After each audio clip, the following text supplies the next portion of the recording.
শ্ৰদ্ধাৰ শ্ৰোতাৰাইজ, আজি বন্দী বিধাতাৰ পঞ্চম খণ্ড মই আগবঢ়াব ওলাইছোঁ। ৰাজাৰ ফোন পায়েই দেৱজিৎ ততালিকা আহি ৰাজা থকা ঘৰটোত উপস্থিত হ'ল। কওক, কি জৰুৰী খবৰ আছে? দুৱাৰ মুখতে ৰাজাক দেখি দেৱজিতে সুধিলে, আহক ভিতৰলৈ। ৰাজাই দেৱজিতক একেবাৰে ভিতৰৰ কোঠালৈ লৈ গ'ল। কোঠাৰ ভিতৰত এখন চকী বহি আছিল বিনোদ। বিনোদৰ হাত আৰু ভৰি চকীখনৰ সৈতে বন্ধা আছিল। এওঁ কোন? দেৱজিতে আচৰিত হৈ সুধিলে। এওঁৰ নাম বিনোদ, গুৰু কৃষ্ণানন্দ স্বামীৰ সোঁহাত স্বৰূপ। এই বুলি ৰাজাই সকলো বিৱৰি ক'লে। দেৱজিতে বিস্ময়েৰে বিনোদৰ ফালে চাই ৰ'ল। আপুনি যদি কয় তেন্তে ইয়াক থানাত গতাই থৈ আহিব পাৰোঁ, ৰাজাই ক'লে। নাই, নালাগে। থানালৈ যোৱা মানে গুৰুজীয়ে সকলো গম পাব আৰু নিজে সাৱধান হ'ব। গুৰুজীক ধৰিব নোৱাৰা পৰ্যন্ত এওঁ ইয়াতে থাকক। মই ইয়াতে এওঁক কিছু প্ৰশ্ন কৰোঁ। যদি প্ৰশ্নবোৰৰ যথাযথ উত্তৰ পাওঁ তেন্তে এওঁক তাৰ পিছতে থানাত গতাব পাৰে। এই বুলি দেৱজিতে বিনোদৰ সন্মুখত থিয় হ'ল। বিনোদে দেৱজিতৰ ফালে চালে। মোক এনেকৈ ইয়াত বান্ধি ৰাখিছে কিয়? মোৰ দোষ কি? বিনোদে চিঞৰি উঠিল। নাই, তোমাৰ কোনো দোষ নাই। তুমিতো একেবাৰে সৎ সৰল ছয় ৰিপুৰ পৰা অহা ব্যক্তি, ৰাজাই ক'লে। তোমাৰ নাম কি?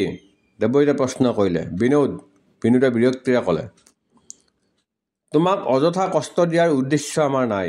মই যিবোৰ প্ৰশ্ন কৰি যাম সেইবোৰৰ কেৱল যথাযথ উত্তৰ দি যাবা, তাতেই তোমাৰ মংগল, দেৱজিতে পুনৰ ক'লে। বিনোদ তলমূৰকৈ ৰ'ল। শান্তিধাম আশ্ৰমত তুমি কিমান দিনৰ পৰা জড়িত হৈ আছা? 10-12 বছৰ হ'ল। 10-12 বছৰত তুমি নিশ্চয় অনেক ধৰ্মজ্ঞান লাভ কৰিছা। পিছে তোমাৰ অহিত পূজাৰীৰ ওচৰলৈ কোনে পঠিয়াইছিল? দেৱজিতে পুনৰ সুধিলে। বিনোদে কোনো উত্তৰ নিদিলে। দেৱজিতে পুনৰ সোধাৰ আগতে ৰাজাই আগুৱাই গ'ল আৰু বিনোদৰ চুলিকোছাত থাপ মাৰি ধৰি মুখখন ওপৰলৈ তুলি ক'লে, তুমি প্ৰশ্নৰ উত্তৰ নিদিলেও আমি এইবোৰৰ আন প্ৰকাৰে উত্তৰ বাহিৰ কৰিব পাৰিম। মোৰ প্ৰশ্নটোৰ উত্তৰ দিয়া বন্ধু, দেৱজিতে ক'লে। ৰাজাই বিনোদৰ চুলিখিনি এৰি দি এক দৃষ্টিৰে বিনোদৰ মুখলৈ চাই ৰ'ল। বিনোদে সামান্য মূৰটো তুলি দেৱজিৎ আৰু ৰাজালৈ চালে। কোৱা। দেৱজিতে বিনোদৰ থুঁতৰিত ধৰি জোকাৰি দিলে। মই যি কৰিছোঁ গুৰুজীৰ নিৰ্দেশত কৰিছোঁ, শুষ্ক কণ্ঠৰে ক'লে বিনোদে। অঁ, তুমি গুৰুজীৰ নিৰ্দেশত কৰিছা? তোমাক গুৰুজীটো ঈশ্বৰৰ অৱতাৰ। এই জগতৰ পৰা পাপৰ ভাৰ কমাবলৈ ঈশ্বৰে তেওঁক এই পৃথিৱীলৈ পঠাইছে। সেইকাৰণে বোধহয় তোমাৰ মৃত্যুদূত ৰূপত সজাই পাপী অহিত পূজাৰীক শেষ কৰিবলৈ তেওঁৰ ওচৰলৈ পঠিয়াইছিল। পিছে কোৱাচোন, অহিত পূজাৰীৰ লগত স্বামী কৃষ্ণানন্দৰ কি সম্পৰ্ক? ব্যৱসায়ৰ লেনদেন, বিনোদে লাহেকৈ ক'লে। ব্যৱসায় মানে? গুৰুজীয়ে আকৌ কিহৰ ব্যৱসায় কৰে? তেওঁৰ দৰে ঈশ্বৰৰ ভক্ত আৰু ব্যক্তিৰ আকৌ ব্যৱসায় কৰিবলৈ সময় আছেনে? কোৱাচোন, কি ব্যৱসায় কৰে? প্ৰাচীন মূৰ্তিৰ ব্যৱসায় কৰে। অহিত পূজাৰীয়ে বিভিন্ন ক্ষেত্ৰৰ দুৰ্লভ মূৰ্তিবোৰ সংগ্ৰহ কৰে আৰু সেইবোৰ আনি গুৰুজীৰ হাতত দিয়ে। গুৰুজীয়ে মূৰ্তিবোৰ দেশ বিদেশৰ তেওঁৰ মন্দিৰসমূহত স্থাপন কৰে নেকি? নকৰে। গুৰুজীয়ে সেইবোৰ বিদেশত বিক্ৰী কৰে। আৰু জালনোট? অহিত পূজাৰীক শেষবাৰৰ বাবে জালনোট দিয়া হৈছিল। দেৱজিতে প্ৰশ্নবোধক দৃষ্টিৰে বিনোদলৈ চাই ৰ'ল। সেই টকা গুৰুজীয়ে অহিতক বিপদত পেলাবৰ কাৰণে দিছিল।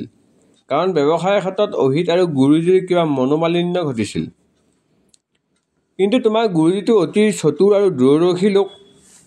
তেওঁ অহিত পূজাৰীক জালনোট দি মূৰ্খৰ দৰে কাম কৰিলে কিয়? তুমি নাজানা নেকি যে অহিত পূজাৰী বিপদত পৰিলে তেওঁ বিপদত পৰিব? জালনোট নয় অহিত পূজাৰী যদি ধৰা পৰে তেন্তে গুৰুজীৰ কথা নোকোৱাকৈ থাকিবনে? মূৰ্তিৰ লগতে গুৰুজীয়ে জালনোটৰো ব্যৱসায় কৰে নেকি? নকৰে, পূৰ্বতে কৰিছিল, বিনোদে ক'লে। গুৰুজী তাৰমানে সকলো ফালেই পাৰ্গত। তেওঁক আমি থিয়ৈ থিয়ৈ যাব পৰা স্বৰ্গৰ পথটো দেখুৱাই দিয়া উচিত হ'ব, ৰাজাই দেৱজিতলৈ চাই ক'লে। দেৱজিতে হাঁহিলে। এনেতে আনটো কোঠাত ফোনটো বাজি উঠাত ৰাজা ততাতৈয়াকৈ গৈ আনটো কোঠাত সোমাল। তুমি আমাক গুৰুজীৰ বিষয়ে সকলো কথা খুলি কোৱা, দেৱজিতে বিনোদক উদ্দেশ্যি ক'লে। তুমি ভয় কৰিব নালাগে, তোমাৰ লোকচান নহয়, বৰং তুমি শাস্তিৰ পৰা ৰেহাই পাবা। আইনে যাতে তোমাক ক্ষমা কৰে তাৰ ব্যৱস্থাও আমি কৰি দিম। কিন্তু গুৰুজীৰ ক্ষমতাৰ কথা আপোনালোকে নেজানে। তেওঁক ধৰা ইমান সহজ নহয়। তদুপৰি মই আপোনালোকক এইবোৰ কথা ব্যক্ত কৰিছোঁ বুলি যদি কেনেবাকৈ গুৰুজীয়ে জানে, তেওঁ মোক শুদাই এৰি নিদিব। এনেতে ৰাজা কোঠালৈ সোমাই আহিল। দেৱজিতে ৰাজালৈ চালে। এটা বেয়া খবৰ আছে। ৰাজাই ক'লে, কি? দেৱজিতে আগ্ৰহেৰে সুধিলে। অহিত পূজাৰী ইতিমধ্যে মৃত্যু ঘটিছে। মৃত্যু? কেনেকৈ? দেৱজিতে আচৰিত হৈ সুধিলে। আজি পুৱা 9 মান বজাত মহাৰাজত মোৰ এজন বন্ধুক লগ ধৰি ওলাই যোৱাৰ পিছত তেওঁ সম্ভৱ আশ্ৰমলৈ গৈছিল। আশ্ৰমৰ ভিতৰৰ এটা ঘৰত খুন্দা মাৰি অহিত পূজাৰীৰ গাড়ীখন সম্পূৰ্ণ বিধ্বস্ত হয়। লগতে তেওঁৰো মৃত্যু ঘটে। আৰু তেওঁৰ লগত গাড়ীৰ আশ্ৰমৰে এজন শিষ্যও আছিল। এয়া দুৰ্ঘটনা নে হত্যাকাণ্ড? দেৱজিতে প্ৰশ্ন কৰিলে। একো নুবুজিলোঁ। হত্যাকাণ্ডই হওক বা দুৰ্ঘটনাই হওক, অহিত পূজাৰীক আঁতৰোৱাৰ ক্ষেত্ৰত গুৰুজী সফল হৈছে। অহিত পূজাৰীৰ লগত যিজন মৰিল তেওঁৰ নাম বিবেকানন্দ, কমলে ক'লে। তেওঁ গুৰুজীৰ বিশ্বস্ত লোক আছিল। যদি প্ৰকৃততে এয়াই হত্যাকাণ্ড, তেন্তে বিবেকানন্দ মৰিব লগা হ'ল কিয়? কমলে প্ৰশ্নবোধক দৃষ্টিৰে জাহিদা আৰু ৰাজালৈ চালে। ৰাজাই কথাখিনি গভীৰভাৱে চিন্তা কৰিব ধৰিলে। মোৰ ওচৰলৈ যাওঁতে অহিত পূজাৰী অকলেই গৈছিল। এই বিবেকানন্দ বা আন কোনো মানুহৰ কথা অহিত পূজাৰীয়ে মোক ভুলতো কোৱা নাছিল। মোৰ ওচৰৰ পৰা অহাৰ পিছত নিশ্চয় অহিত পূজাৰীয়ে বিবেকানন্দক লগ পাইছিল আৰু মোৰ অনুমান বিবেকানন্দই অহিত পূজাৰীক আশ্ৰমলৈ লৈ গৈছিল।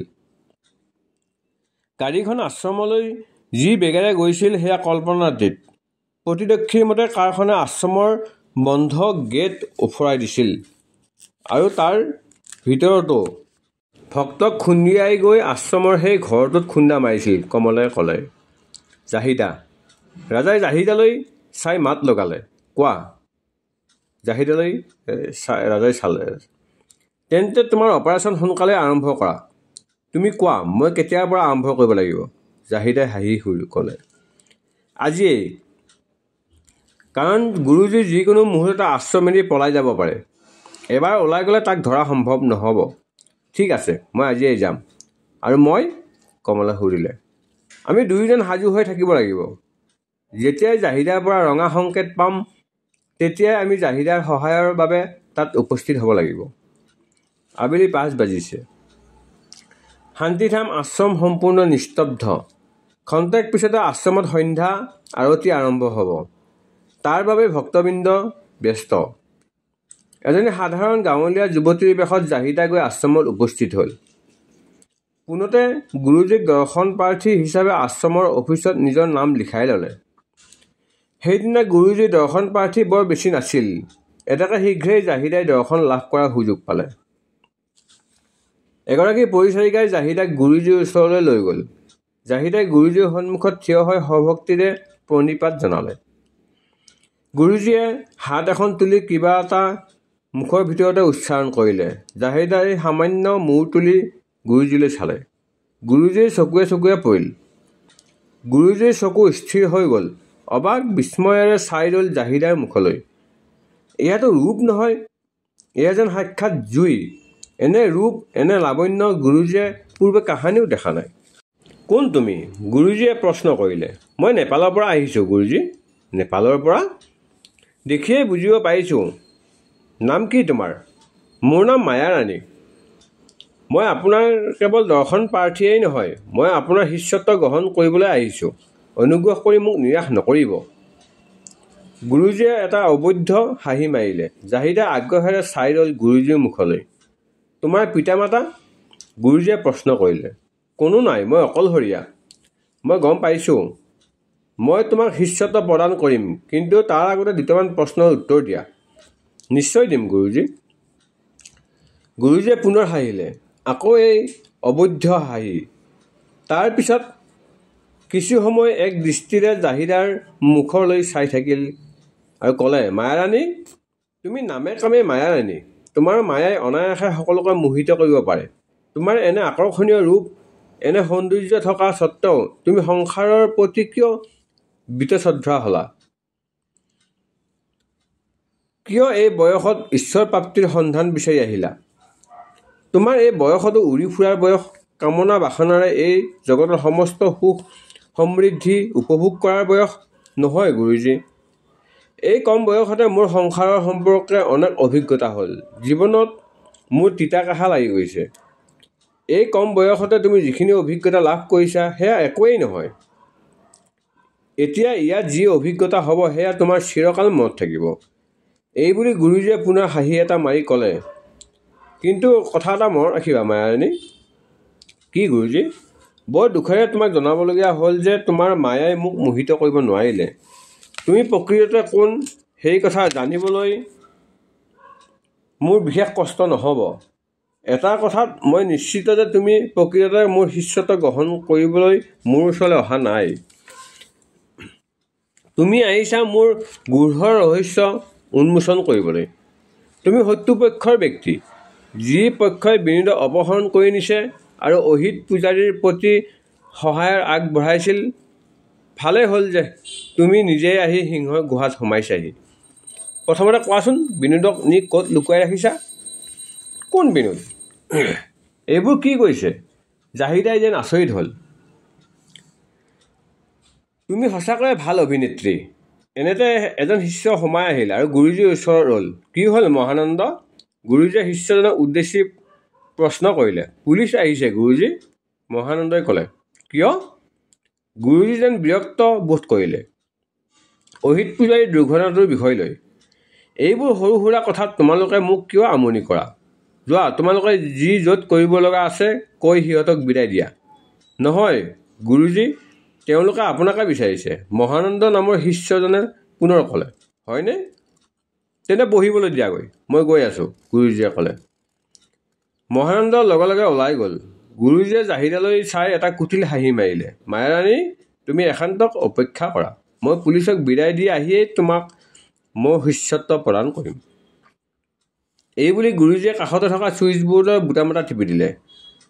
গুৰুজীৰ সোঁফালৰ বেৰখনৰ একাংশ আঁতৰ হ'ল আৰু এটা পথ ওলাই গ'ল। সেই পথতে হুষ্টপুষ্ট খণ্ডামৰ্ক চেহেৰা গেৰুৱা বসনধাৰী দুজন ভক্ত ওলাই আহি গুৰুজীক প্ৰণাম কৰি তেওঁৰ দুয়ো কাষতে থিয় হ'ল। আদেশ কৰক গুৰুজী, মূৰ দুৱাই ক'লে। এওঁ মায়াৰাণী, এইগৰাকী সুন্দৰী কন্যাক তোমালোকে সসন্মানে মোৰ প্ৰেম কুণ্ডলৈ লৈ যোৱা। গুৰুজীয়ে পুনৰ হাঁহিলে। জাহিদা কিন্তু সমূলি বিচলিত নহ'ল। জাহিদা নিশ্চয় আছিল তেওঁ যথাসময়ত ৰাজা আৰু কমল আহি তাইক ৰক্ষা কৰিব পাৰিব। জাহিদাৰ ডিঙিত ওলমি থকা প্ৰাণ আকৃতিৰ লকেটটো প্ৰকৃততে এটা মিনিয়েচাৰ ৰেডিঅ' ট্ৰেন্সমিটাৰহে আছিল। এতেকে গুৰুজীয়ে কোৱা কথাবোৰ নিশ্চয় ট্ৰেন্সমিটাৰটোৰ জৰিয়তে ৰাজা আৰু কমলে জানিব পাৰিছে। ইতিমধ্যে গেৰুৱা বসনধাৰী মানুহ দুজন আহি জাহিদাৰ দুকাষত থিয় হ'ল। মায়াৰাণী, তুমি এওঁলোকক দেখি সমূলি ভয় নকৰিবা। এওঁলোকে আনৰ অমংগল কৰি ভাল নাপায়। তোমাৰতো প্ৰশ্ন নুঠেই। এতিয়া তোমালোকে তোমাৰ দেহাটো পৰীক্ষা কৰিব। তুমি ইয়াক ভয় নকৰিবা। এইবুলি গুৰুজীয়ে মানুহ দুজনক নিৰ্দেশ দিলে। হেৰা, তোমালোকে সুন্দৰীৰ দেহাটো পৰীক্ষা কৰাচোন। ক'ৰবাত কিবা অসুন্দৰ বস্তু, বৰ বেয়া কথা হ'ব নহয় ওলাই যদি আছে। মানুহ দুজনে জাহিদাৰ দেহাটো পৰীক্ষা কৰিব ধৰিলে। গুৰুজীয়ে পুনৰ জাহিদালৈ চালে আৰু এটা হাঁহি মাৰি বাহিৰলৈ ওলাই গ'ল। দেহ পৰীক্ষাৰ অন্তত মানুহ দুজনে জাহিদাক তেওঁলোকৰ লগে লগে যাবলৈ দিলে। জাহিদাই কোনো প্ৰতিবাদ নকৰি মানুহ দুজনক অনুসৰণ কৰিলে। এজনে বেৰত থকা ছুইচ বৰ্ডৰ ছুইচ এটাত হেঁচা দিয়াৰ লগে লগে সন্মুখৰ বেৰখনৰ একাংশ ওপৰলৈ উঠি গ'ল। এটা গোপন কোঠৰীলৈ যাব পৰা সুন্দৰ পথ ওলাই পৰিল। এজনে কিবা নিৰ্দেশ দিব খুজিছিল জাহিদাক, কিন্তু তাৰ আগতে জাহিদাই এটা ফ্লাইং কিক মাৰিলে মানুহজনৰ মুখত। মানুহজন ছিটিকি গৈ গোপন কোঠৰীত সোমাল। দ্বিতীয়জনে একো তৰ্কিবই নোৱাৰিলে। সি কিবা কৰাৰ আগতে জাহিদাই তাকো এটা খুন্দাতে কোঠৰীৰ ভিতৰত ভৰাই লগে লগে দৰজাখন বন্ধ কৰি দিলে। মানুহ দুজনে ভিতৰৰ ফালৰ পৰা দুৱাৰত খুন্দিয়াব ধৰিলে। জাহিদাই হাঁহি এটা মাৰি পুনৰ পূৰ্বৰ কোঠাটোলৈ উভতি আহিল। ইফালে গুৰুজী সেই সময়ত দেৱজিৎ আৰু ইন্সপেক্টৰ জয়ন্ত গগৈৰ লগত কথা পতাত ব্যস্ত। গুৰুজীৰ ক্ষমতা অসীম। ডাঙৰ ডাঙৰ নেতা গুৰুজীৰ শিষ্য, মন্ত্ৰী মহামন্ত্ৰীসকলে গুৰুজীক সমীহ কৰে। আদেশ উপদেশ গ্ৰহণ কৰে। এটা সাধাৰণ পুলিচ অফিচাৰ আদিক গুৰুজীয়ে গুৰুত্বই নিদিয়ে। খঙত অতিষ্ঠ হৈ গুৰুজীক ক'লে, মই আপোনাক যিবোৰ প্ৰশ্ন কৰিছোঁ সেইবোৰ পোনপটীয়া উত্তৰ দিয়ক। এনেদৰে ছাল বেৰ কোবোৱা উত্তৰ অন্ততঃ মোক নিদিব। মোক আটায়ে গুৰুজী বুলি মাতে। কৃষ্ণানন্দজী বুলি আপুনিয়েই প্ৰথম মোক মাতিলে। গুৰুজীয়ে হাঁহি এটা মাৰি ধীৰ স্থিৰভাৱে ক'লে, কিয়? আপোনাৰ নাম জানো কৃষ্ণানন্দ নহয়? দেৱজিতে প্ৰশ্ন কৰিলে। হয়, কিন্তু শুনক কৃষ্ণানন্দজী, আপুনি যিহেতু মোৰ গুৰুজী নহয়, আপুনি কোনো ধৰ্ম প্ৰচাৰক, তাক মই নেজানো। এতেকে মই আপোনাক গুৰুজী বুলি কিয় সম্বোধন কৰিম? বাৰু, এতিয়া আপুনি সেইবোৰ কথা বাদ দিয়ক আৰু আচল কথালৈ আহক। মই আপোনাক প্ৰশ্ন কৰিছিলোঁ যে অহিত পূজাৰীৰ লগত আপোনাৰ সম্পৰ্ক কেনেধৰণৰ? অহিত পূজাৰী প্ৰায়ে মোৰ আশ্ৰমলৈ আহে। কেতিয়াবা ধৰ্ম সম্পৰ্কত আলোচনা কৰোঁ, কেতিয়াবা প্ৰাৰ্থনা সভাত বহে। ধৰ্মৰ বাহিৰেও আন কিবা আলোচনা? ধৰ্মৰ বাহিৰে মোৰ আশ্ৰমত আৰু কি আলোচনা হ'ব পাৰে? গুৰুজীয়ে হাঁহি এটা মাৰিলে। কিন্তু ইতিমধ্যে গম পাইছোঁ যে অহিত পূজাৰীয়ে জাল নোট আৰু প্ৰাচীন মূৰ্তিৰ ব্যৱসায় কৰিছিল। সেই বুলি দেৱজিতে তীক্ষ্ণ দৃষ্টিৰে গুৰুজীৰ মুখলৈ চাই ৰ'ল। পাপী জীৱ, ঈশ্বৰে তেওঁক মংগল কৰক, গুৰুজীয়ে উচ্চাৰণ কৰিলে। এনেতে এজন শিষ্য আহি গুৰুজীৰ কাণে কাণে কিবা ক'লে। গুৰুজীয়ে মনত পৰাৰ দৰে হঠাৎ বহাৰ পৰা উঠি দেৱজিতলৈ চাই ক'লে, ক্ষমা কৰিব, মই এতিয়া আপোনাৰ লগত আৰু কথা পাতিব নোৱাৰিম। আশ্ৰমলৈ আজি গৃহমন্ত্ৰী ডাঙৰীয়া অহাৰ কথা আছে। এই কথা আপুনিও নিশ্চয় জানে। যদি প্ৰয়োজন বোধ কৰে তেন্তে সময় সুবিধা চাই আন এদিন আহিব। সেই বুলি গুৰুজী ততালিকে শিষ্যজনৰ সৈতে আঁতৰ হ'ল। গুৰুজী পোনে পোনে নিজৰ কোঠালৈ আহিল। লগে লগে পৰিচাৰক পৰিচাৰিকাসকলেও গুৰুজীক ঘেৰি ধৰিলে। মই কিছু সময় অকলে থাকিব বিচাৰোঁ। তেওঁলোক আঁতৰ হোৱা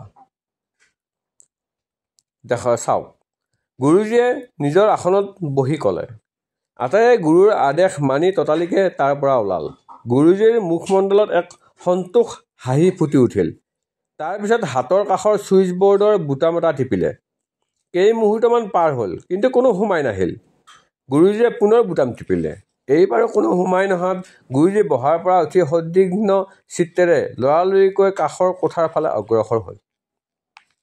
কোঠাৰ দুৱাৰখন খুলিয়েই হঠাৎ জাহিদাক দেখা পাই গুৰুজী উচপ খাই উঠিল। জাহিদাৰ মুখত হাঁহি। তুমি? গুৰুজীয়ে বিস্ময়েৰে সুধিলে। হয় প্ৰেমনাথ, মই আপোনাৰে অপেক্ষাত। জাহিদাই সভক্তিৰে প্ৰণাম জনাই ক'লে। ইহঁত দুটা ক'ত? আপোনাৰে প্ৰেমকুঞ্জত সোমাই প্ৰেমালাপ কৰি আছে। অনাহকত তেওঁলোকক মাতি আমনি নকৰিব। গুৰুজীয়ে সন্দেহেৰে জাহিদাৰ মুখলৈ চালে। সিংহৰ গুহাত যি সোমাব জানে সি ওলাবও জানে গুৰুজী। জাহিদাই তাচ্ছিল্যৰ হাঁহি এটা মাৰি ক'লে। গুৰুজীয়ে পিছলৈ ঘূৰি চাবলৈ খোজোতে জাহিদাই বাধা দি একেবাৰে লৰচৰ নকৰিব প্ৰেমনাথ। এতিয়াৰ পৰা মই কম, আপুনি শুনিব। মই মায়াৰাণীৰ প্ৰভাৱ তোমাক দেখালোঁ, শুনি সুখী হ'লোঁ। ইমান ডাঙৰ সাগৰ পাৰ হৈ আহি এতিয়া গোখোজত পাণ বুৰামনে? গুৰুজীয়ে হাঁহি এটা মাৰি ক'লে। এয়া আছিল বন্দী বিধাতাৰ ৫ম খণ্ড।